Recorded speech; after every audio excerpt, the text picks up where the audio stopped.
Hello दोस्तों, मेरा नाम है अभिषेक मिश्रा। आज हम बात करेंगे mutual fund distributor certification examination के चैप्टर 10 के पार्ट 2 के बारे में। ये चैप्टर 10 जो है रिस्क, रिटर्न और परफॉर्मेंस ऑफ फंड्स के लिए है। चलिए मूव करते हैं पहली स्लाइड पे। इसमें सबसे पहला जो टॉपिक है, हम लोग बात करेंगे कि ऐसे कौन से फैक्टर्स हैं जो डेट स्कीम को अफेक्ट करते हैं। ठीक है, तो सबसे पहला है, दो तरह के मेनली रिस्क होते हैं जो डेट सिक्योरिटीज़ को अफेक्ट करते हैं। एक होता है इंटरेस्ट रेट रिस्क, दूसरा होता है credit risk. So interest rate risk का मतलब है कि आज की डेट में मान लीजिए आपने किसी बॉन्ड में पैसा डाला है, उस पर इंटरेस्ट रेट 8% है। कल को मार्केट में, जनरल मार्केट में इंटरेस्ट रेट ऊपर जा रहे हैं, तो ऊपर जाने का मतलब हुआ आप सिमिलर कैटेगरी का बॉन्ड आपको 8% की बजाय 9% में अवेलेबल है। तो चूंकि आप ऑलरेडी 8% पे अपना पैसा लॉक कर चुके हो तो आपने वो 9% वाला जो अपॉर्चुनिटी है उसको लूज किया है। सो इसको इंटरेस्ट रेट रिस्क बोलते हैं, और ये आपके बेनिफिट में भी हो सकता है। बट लेकिन हमको ये याद रखना है कि जैसे ही हमारा इंटरेस्ट रेट बढ़ता है, जो बॉन्ड का प्राइस होता है वो गिर जाता है, और अगर इंटरेस्ट रेट नीचे जाता है तो बॉन्ड के प्राइसेस बढ़ जाते हैं। मूव करते हैं नेक्स्ट पॉइंटर पे। The yields on debt securities tend to move up as the maturity rises, है ना। तो आपको याद रखना है, जैसे ही और मतलब जैसे आप ये मान के चलो कि जैसे जो बड़ी इस्टेब्लिश्ड कंपनीज हैं, उसमें बेसिकली क्या होता है कि उनका ब्रांड नेम नोन होता है, उनका हिस्ट्री नोन होता है ना। तो उनका जो क्रेडिट रिस्क होता है वो मिनिमल होता है। तो जहाँ पे आपका क्रेडिट रिस्क कम होगा वहाँ पे यील्ड जो है आपका बहुत ज़्यादा नहीं होगा। जहाँ पे क्रेडिट रिस्क ज़्यादा होगा, जिस कंपनीज के डिफ़ॉल्ट करने के चांसेस ज़्यादा हैं, उनको वो कंपनीज जब डेट सिक्योरिटी इशू करेगी तो उनको ज़्यादा इंटरेस्ट रेट ऑफर करना पड़ेगा। और सिमिलरली जो पहला पॉइंट है सेकंड पॉइंट में कि yields on debt securities tend to move up, मतलब जैसे जैसे आपका मेच्योरिटी बढ़ता जाएगा वैसे ही वैसे आपका यील्ड भी डेट सिक्योरिटीज बढ़ता जाएगा। इसी को हम लोग इंटरेस्ट रेट रिस्क बोलते हैं, कि आप जो है लॉन्ग टर्म मेच्योरिटी वाले डेट में पैसा डाल के आप अपना इंटरेस्ट रेट जो है उसको लॉक करना, वो ज़्यादा रिस्क है, क्योंकि कल को मार्केट में फ्लक्चुएशन हो सकती है और आपका जो करंट पोजीशन है ये आपके अगेंस्ट जा सकता है। मतलब आप अगेंस्ट जाने का मतलब है कि आप करंट मार्केट में जो आपने डिसीजन लेके रखा है, कल को 2 साल बाद वो जो भी इंटरेस्ट रेट आपको मिल रहा है हो सकता है वो कम हो, बाद में आपको ज़्यादा मिलने के चांसेस हैं। एनीवे, मूव करते हैं third point. That debt securities get matured at end of the pre specified period. तो मान लीजिए कोई डेट सिक्योरिटी 3 साल के लिए ओपन की है, 3 साल ओपन होने के बाद वो क्लोज हो जाएगी, है ना। उसमें जो भी पैसा जिस ईश्वर ने इशू किया होगा डेट सिक्योरिटी का, वो आपको आपके पैसे रिटर्न कर देगा। तो जो ये पूरा पीरियड है जब से इशू किया गया है और जब उसकी मेच्योरिटी होगी, इस पीरियड को टेनर बोलते हैं। हमको ये याद रखना है, ये बहुत इंपॉर्टेंट क्वेश्चन हो सकता है एग्जाम के पर्सपेक्टिव से। और जो भी जब आपका ये टेनर ख़त्म हो जाता है तो जो डेट सिक्योरिटी जिसने इशू की होती है वो आपके जो कैपिटल अमाउंट नो आपने पैसा डाला होता है एज ए इन्वेस्टर, वो उसको वापस कर देते हैं। तो वो जो रीपेमेंट ऑफ अमाउंट होता है उस प्रोसेस को हम लोग रिडेम्पशन बोलते हैं। तो इन म्यूचुअल फंड्स में भी जब हम पैसा अपना डेट सिक्योरिटीज से, इक्विटी सिक्योरिटीज से, इक्विटी फंड से सॉरी, और डेट फंड से जब हम पैसा निकालते हैं तो उस प्रोसेस को हम रिडेम्पशन बोलते हैं, रिडीम करना बोलते हैं। तो बेसिकली क्या होता है, जैसे मैंने कहा, आप जो है पूरे फुल टेनर के लिए आप डेट सिक्योरिटी को होल्ड करेंगे, और जैसे ही टेनर फिनिश होगा, आपने जिस कंपनी का खरीदा है डेट सिक्योरिटी, वो कंपनी आपको पूरा पैसा रिटर्न कर देगी, आपका जो कैपिटल होगा। तो बेसिकली अगर आप फुल टाइम तक इन्वेस्टेड रहते हो सॉरी, तो आपको एग्जैक्टली पता होता है कि आपको कितना कितना इंटरेस्ट रेट किस पीरियड पे मिलेगा, और अंत में आपको पैसा भी वापस मिल जाएगा। बट हाँ, ये जो पैसा अंत में वापस मिलता है, अगर उस कंपनी का क्रेडिट हिस्ट्री बहुत अच्छा नहीं है या उसमें प्रॉब्लम्स आती हैं, तो ये भी चांसेस है कि आपको पैसा ना मिले। तो यही एक रिस्क होता है, एक तो इंटरेस्ट रेट रिस्क, दूसरा आपका पैसा रिटर्न ना हो, इसको क्रेडिट रिस्क बोलते हैं। और अगर आप बाद मान लीजिए 10 साल का आपने बॉन्ड खरीदा, बट 3 साल बाद आपको उस पोजीशन से निकलना है, तो आप क्या करोगे, उसको किसी थर्ड पर्सन को बेच दोगे उस बॉन्ड को। ठीक है, तो अगर मार्केट में उस समय आपने जो ऑलरेडी डेट सिक्योरिटी ली है उससे इंटरेस्ट रेट ज़्यादा है ना, तो आपका कोई बॉन्ड क्यों खरीदेगा? आपका बॉन्ड तभी खरीदेगा जब आप जो जिस प्राइस पे बेच रहे हो वो आप रिड्यूस प्राइस पे बेचो, है ना। मान लीजिए किसी ने 100 रुपये का बॉन्ड इशू किया हुआ है, आपने आपने उसमें 6% सालाना आपने इंटरेस्ट रेट कमाया, 3 साल बाद आप उसको बेचना चाह रहे हो, बट मार्केट में सिमिलर सिक्योरिटी का जो इंटरेस्ट रेट है अभी 6% की बजाय 7% है। तो आपको जो बंदा खरीदने वाला होगा बोलेगा मैं आपका 6% वाला क्यों खरीदूँ, मुझे तो 7% में मार्केट में ऑलरेडी अवेलेबल है। तो वो क्या कहेगा कि आपका जो फेस वैल्यू है डेट का, सिक्योरिटी का 100 रुपये, उसकी बजाय आप मुझे 97 में या 98 में रुपीज़ में दे दो, तब मैं खरीद लूँगा। तो जब आप बीच में सेल करते हो टेनर ख़त्म होने से पहले, तो आपको कैपिटल गेन भी हो सकता है, आपको कैपिटल लॉस भी हो सकता है ना। तो जो मैंने एग्जांपल बताया वो कैपिटल लॉस वाला था, इसका एग्जैक्टली अपोजिट जो है कैपिटल गेन का होगा। अब आते हैं जो डेट सिक्योरिटी होती हैं, जो 1 साल में मेच्योर होती हैं, 1 साल के अंदर मेच्योर होती हैं, उनको हम मनी मार्केट सिक्योरिटीज़ बोलते हैं। तो अगर आपको पता हो, डेट सिक्योरिटीज़ का ही पार्ट है, but money market as a security, इसको रेगुलेट कौन करता है, हमको याद रखना है, इसको आरबीआई रेगुलेट करता है, ठीक है। इसको सेबी नहीं करता है ना। जनरली जो लॉन्ग टर्म डेट मार्केट होते हैं उनको सेबी करता है, बट मनी मार्केट और फॉरेक्स मार्केट दो ऐसे सॉर्ट ऑफ मार्केट्स है जिसमें जो सिक्योरिटीज ट्रेड होती हैं उनकी प्राइमरी रेगुलेटर जो है आरबीआई है। फिर जो आप टोटल रिटर्न एक डेट सिक्योरिटी पे आप अर्न कर सकते हो, या लाइकली है आप अर्न कर सकते हो, या एक्चुअली में करते हो, उसको हम लोग यील्ड बोलते हैं। तो डेट में बेसिकली आप 2 तरह के रिटर्न होते हैं। एक तो होगा आपको पीरियडिक कुछ इंटरेस्ट रेट मिलता रहता है ना, 5%, 6%, 7% जो भी है। इसके अलावा बाद में आप जो है मान लीजिए उसको 3 साल में या 4 साल में मिड में आप उसको बेचते हो, डिपेंडिंग अपॉन मार्केट कंडीशन, तो आपका कैपिटल गेन भी हो सकता है, लॉस भी हो सकता है। जब इस कैपिटल गेन और लॉस को यील्ड में एकोमोडेट किया जाता है, उसको ओवरऑल ऐड अप किया जाता है, तो उसको हम लोग टोटल रिटर्न बोलते हैं। तो सिमिलरली मैं एक एग्जांपल ऑन इक्विटी साइड जा रहा हूँ। जब इक्विटी में हम टोटल रिटर्न की बात करते हैं तो उसमें 2 चीज़ें होती हैं। पहला तो होता है कि आपने इक्विटी का जो प्राइस है वो ऊपर जा रहा है या नीचे जा रहा है। अगर ऊपर जाएगा तो आपका बेनिफिट हो रहा है, तो वो एक रिटर्न है, return due to appreciation in price. और दूसरा प्राइस होता है, मान लीजिए कंपनी डिविडेंड रिटर्न कर रही है, डिविडेंड इशू कर रही है ना, डिविडेंड दे रही है जो भी शेयर होल्डर्स हैं उनको, तो वो एक इनकम होती है। तो इन दोनों को जब सम कर देते हैं, डिविडेंड प्लस प्राइस एप्रिसिएशन का जो रिटर्न, उसको भी हम टोटल रिटर्न बोलते हैं in the case of equities. Further move करते हैं, कॉन्सेप्ट होता है yield to maturity. Yield to maturity का मतलब हुआ, देखो सिंपली लिखा हुआ है, यील्ड मतलब आपका टोटल रिटर्न क्या हुआ, मैच्योरिटी मतलब अगर मैं उस बॉन्ड को मैच्योरिटी तक हेल्ड करूं, उसको रोक के रखूं, उसको बीच में सेल ऑफ नहीं करता हूं, तो यील्ड टू मैच्योरिटी जो होगी उसकी किसी भी बॉन्ड को फ्रॉम द फर्स्ट पॉइंट जब इशू है तब से लेके लास्ट मोमेंट तक, जब तक वो मैच्योर नहीं हो रहा है तब तक होल्ड करने में जो टोटल रिटर्न होता है उसको हम यील्ड टू मैच्योरिटी बोलते हैं। फिर एक सर्टेन सिक्योरिटीज़ होती हैं जो गवर्नमेंट इशू करती हैं, बेसिकली गवर्नमेंट के बिहाफ पे आरबीआई इशू करता है, ठीक है। तो जीसेक और गिल्ट, जीसेक मतलब गवर्नमेंट सिक्योरिटीज़, गिल्ट को भी जीसेक ही बोलते हैं, वो तीनों एक ही कॉन्सेप्ट। अगर आपको कहीं पता चले गवर्नमेंट सिक्योरिटी, जीसेक और गिल्ट, ये सब सेम कॉन्सेप्ट है, सेम नेम है। ट्रेजरी बिल भी जीसेक का ही पार्ट है, बट ये वो सिक्योरिटीज़ हैं जो शॉर्ट टर्म पीरियड के लिए इशू किए गए हैं। जीसेक जनरली लॉन्ग टर्म के लिए वर्ड यूज़ करते हैं। ट्रेजरी बिल्स मतलब ऐसा 180 डेज़ का, 60 डेज़ का, 90 डेज़ का, लेस देन ए ईयर का जनरली जो बिल्स होते हैं, जो डेट या बॉन्ड्स होते हैं जो गवर्नमेंट ऑफ इंडिया के बिहाफ पे आरबीआई इशू करता है, उसको ट्रेजरी बिल्स बोलते हैं। नेक्स्ट आता है certificate of deposit. Certificate of deposit basically banks issue कर सकता है और financial institutions, for example NBFCs और दूसरे एफआईज इशू कर सकते हैं। तो जब वही बैंक इशू कर रहा है तो 7 दिन से 1 साल के अगर उसका मैच्योरिटी पीरियड है तो उसको सीडी बोलेंगे। बट अगर वही सीडी फाइनेंशियल इंस्टीट्यूशन इशू कर रहा है तो उसके लिए जो टाइम फ्रेम होता है 1 ईयर to 3 ईयर्स होता है, ठीक। अब जो सीडी का जो कॉन्सेप्ट है बैंक के लिए, वही सेम कॉन्सेप्ट है प्राइवेट सिक्योरिटी, प्राइवेट कंपनीज के लिए कॉमर्शियल पेपर का। तो अगर सोचिए मैं एक बैंक हूँ, मैं अगर 6 महीने 8 महीने, less than a year, more than 7 days, अगर मैं कोई डिपॉजिट इशू कर रहा हूँ तो उसको सर्टिफिकेट ऑफ डिपॉजिट बोलेगा। बट अगर मैं बैंक ना होकर के एक प्राइवेट कंपनी, फॉर एग्जांपल मैं रिलायंस इंडस्ट्रीज हो गया, टाटा मोटर्स हो गया, अगर ये कंपनीज इशू करती हैं 1 महीने के लिए, 6 महीने के लिए, 8 महीने के लिए, लेस देन ईयर, तो उसको बोलते हैं कॉमर्शियल पेपर, ठीक है।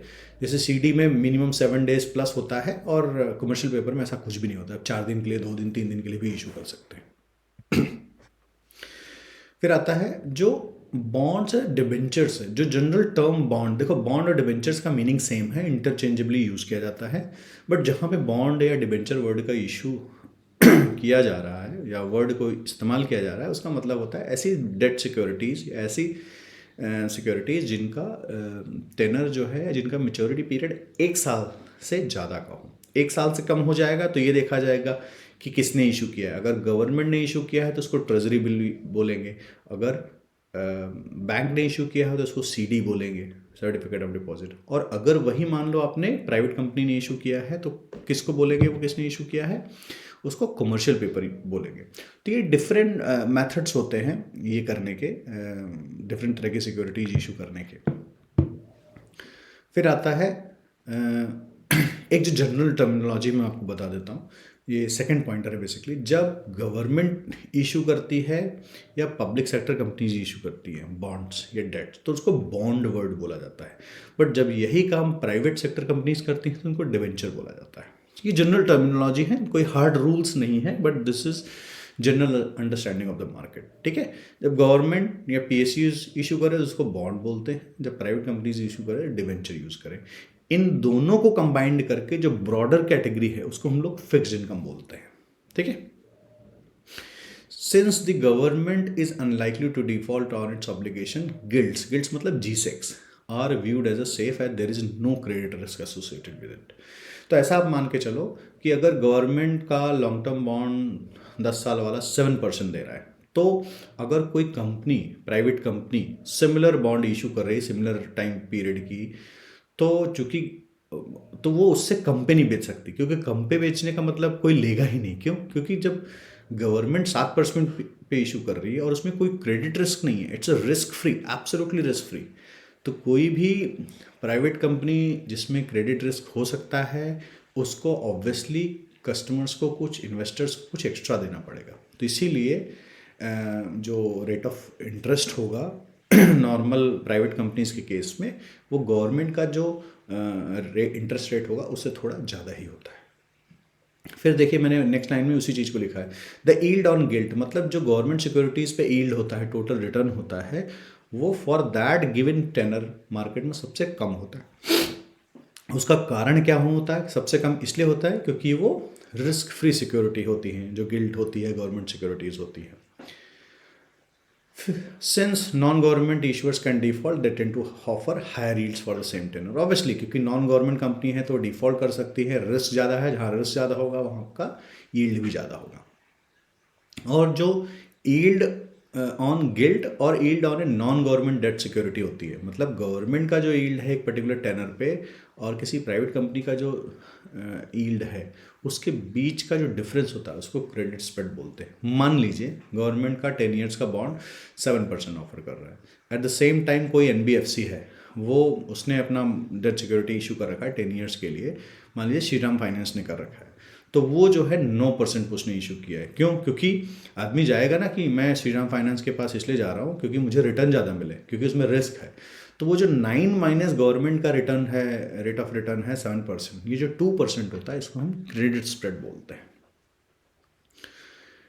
फिर जितनी भी नॉन गवर्नमेंट इशूड सिक्योरिटीज़ होती हैं जनरली उनमें क्रेडिट रेटिंग एक रेटिंग एजेंसी जो है क्रिसिल, इकरा, KRFH है, ये सब मिल करके या इनमें से कुछ या सारे सब लोग अपनी अपनी रेटिंग देते हैं। तो उसके बिहाफ, उस नंबर्स के बेसिस पे, मान लीजिए AAA का रेटिंग है तो ये माना जाता है कि ये कंपनी कंपैरेटिवली सेफ है। तो क्रेडिट रिस्क को मेजर कैसे करते हैं क्रेडिट रेटिंग से।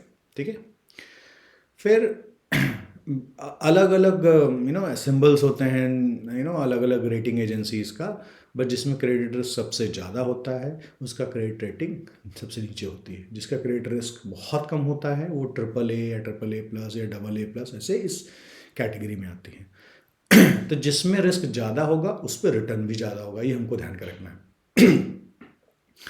The interest rate payable on a debt securities may be specified as a fixed rate. Specified मतलब अगर आपको जो भी डेट सिक्योरिटी आपने इशू की है, आप उसको फिक्स रेट भी रख सकते हो, उसको फ्लोटिंग रेट भी रख सकते हो।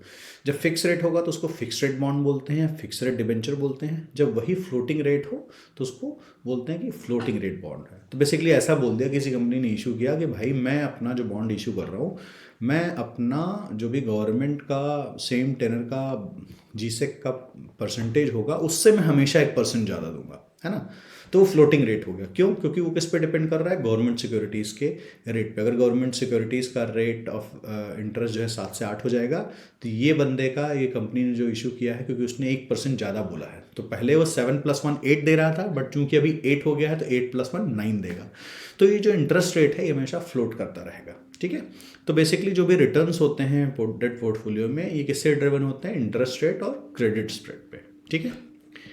मूव करते हैं नेक्स्ट। अब हम बात करते हैं डिटेल में इंटरेस्ट रेट और क्रेडिट स्प्रेड। मैंने ऑलरेडी बात किया हुआ है, लेट्स इसको एक बार और रिपीट कर लेते हैं।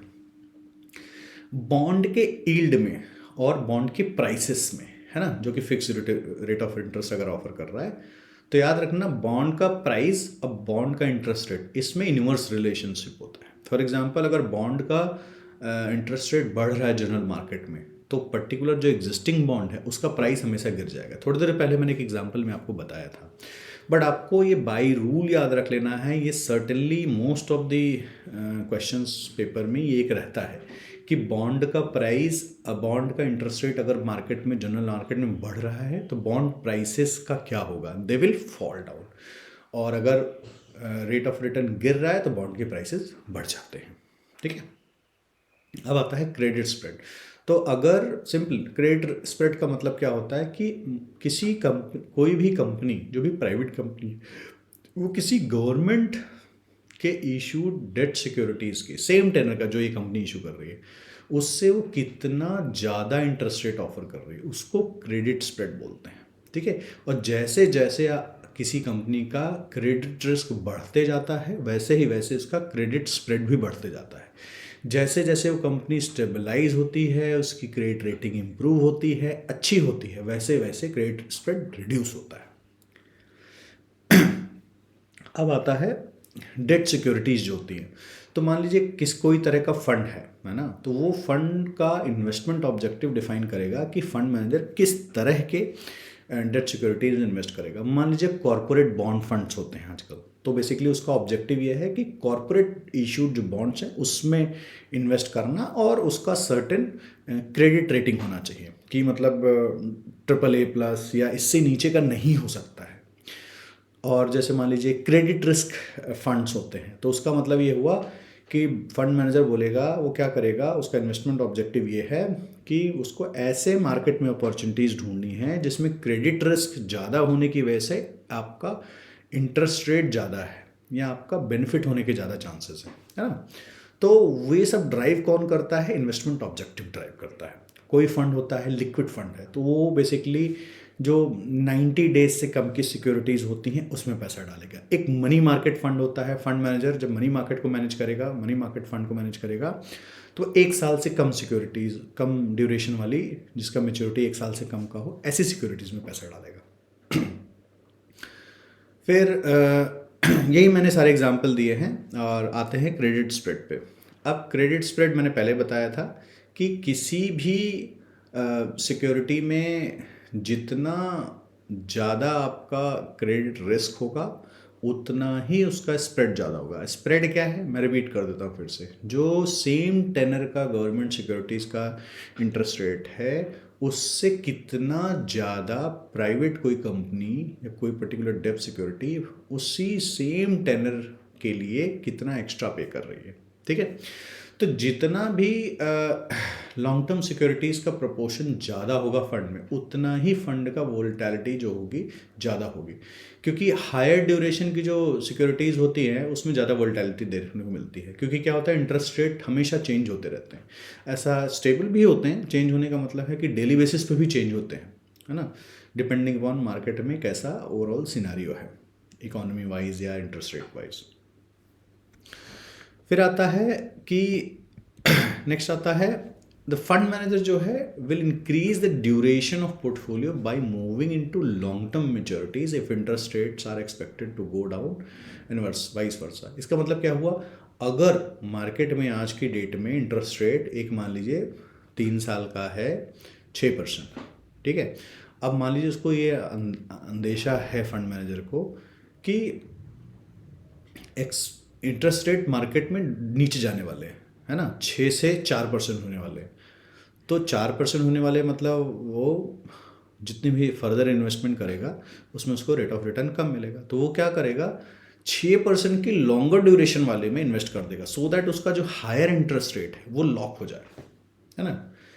अब इसमें ये भी होता है कि इसका उल्टा हो जाए, आपका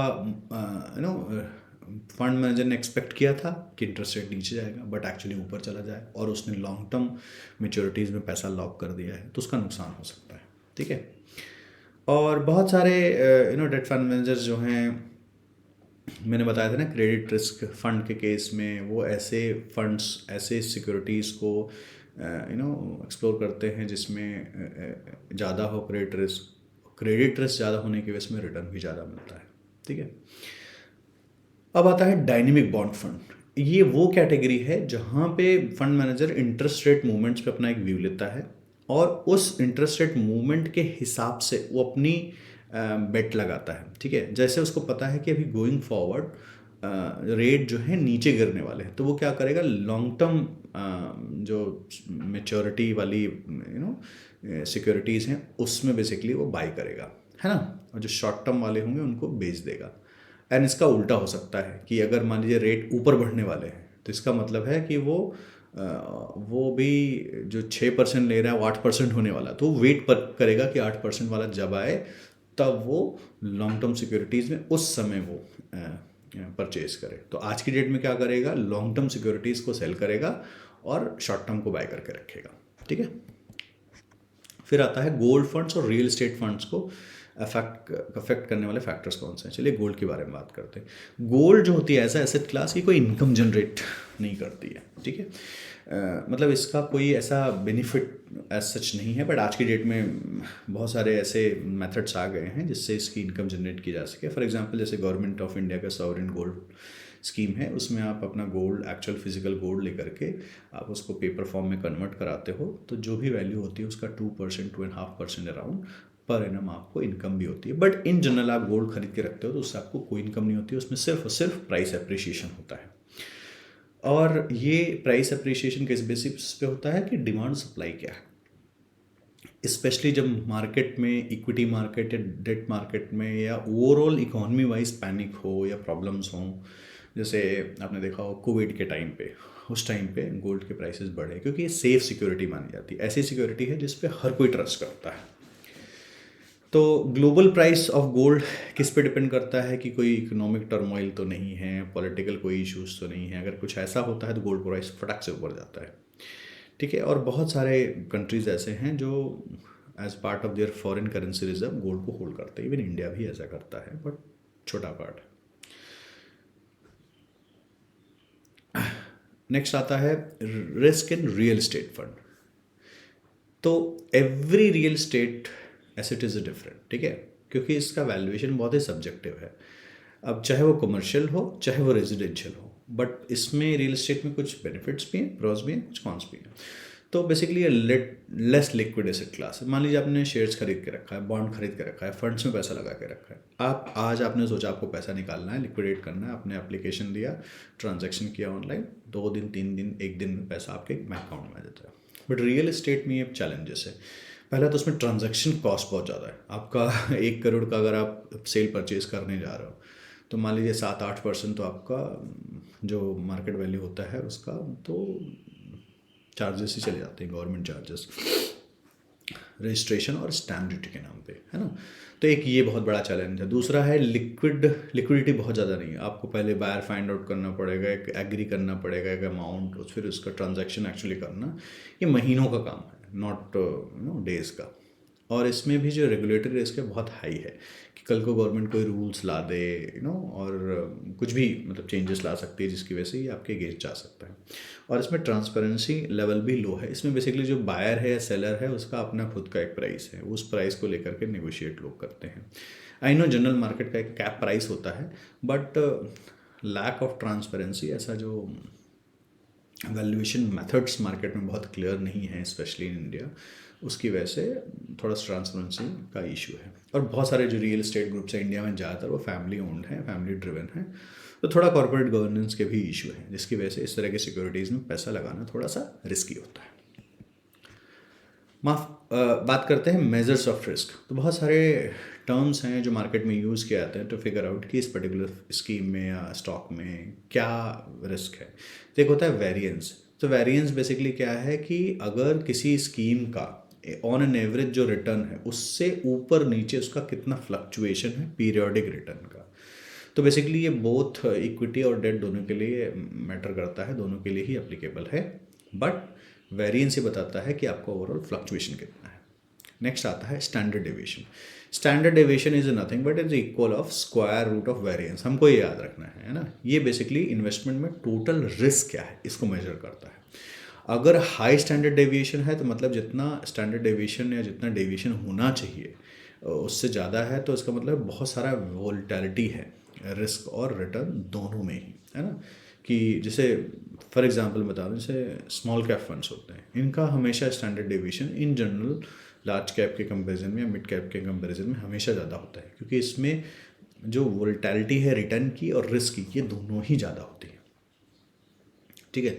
अब आप किसी स्कीम का स्टैंडर्ड डेविएशन ले लो और उसके बेंचमार्क का ले लो और उसके पीयर फंड्स का ले लो, उससे कंपेयर कर लो, आपको समझ में आ जाएगा इस पर्टिकुलर स्कीम में कितना रिस्क इन्वॉल्व है, वेदर इस पर्टिकुलर फंड ने ज़्यादा रिस्क ले रखा है इन जनरल या कम ले रखा है। और स्टैंडर्ड डेविएशन जैसे बेसिकली जो भी कैलकुलेशन होती है सब हिस्टोरिक नंबर को लेकर के होता है। तो historical numbers basically give you some guidance of future, but आप उससे सोलली उसकी बेसिस पे फ्यूचर प्रेडिक्ट नहीं कर सकते हो। नेक्स्ट आता है beta. Beta is basically based on capital asset pricing model पे, जिसमें बोलते हैं दो तरह के रिस्क होते हैं, एक होता है सिस्टमैटिक, एक होता है नॉन सिस्टमैटिक। और याद रखना है beta is only applicable to equities, not for bonds. तो जो नॉन सिस्टमैटिक रिस्क हैं उसको आप डाइवर्सिफाई कर सकते हो।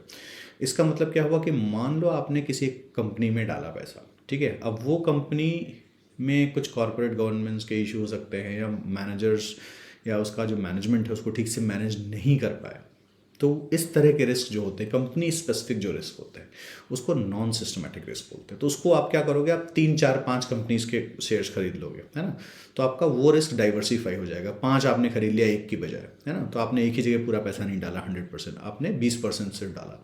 तो अगर जो भी आपका नुकसान होगा 20% में होगा, बाकी जो 80% है वो आपने 4 जगह और डाला है, तो आपने उस रिस्क को डाइवर्सिफाई कर लिया। अब जो है जो सिस्टमैटिक रिस्क होते हैं, सिस्टमैटिक रिस्क मतलब होते हैं ओवरऑल, जैसे मतलब मार्केट का डायरेक्शन किधर जा रहा है, ओवरऑल स्टॉक मार्केट का जो डायरेक्शन किधर जा रहा है। मान लीजिए मार्केट में पूरा डाउन है, एवरीथिंग इज गोइंग डाउन, तो वो सिस्टमैटिक रिस्क है। किसी कंट्री का जियोपॉलिटिकल कुछ ऐसा सिचुएशन है जिसकी वजह से पूरा मार्केट ही डाउन है, उस पर्टिकुलर कंपनी से कोई मतलब नहीं, उसको सिस्टमैटिक रिस्क बोलते हैं। तो बीटा जो होता है, जो periodic returns of the scheme में जो फ्लक्चुएशन होती हैं उसको मेजर करता है within comparison to overall market within the same period. Next आता है modified duration. So modified duration basically क्या करता है, it measures the sensitivity of a value of a debt security to change in the interest rate.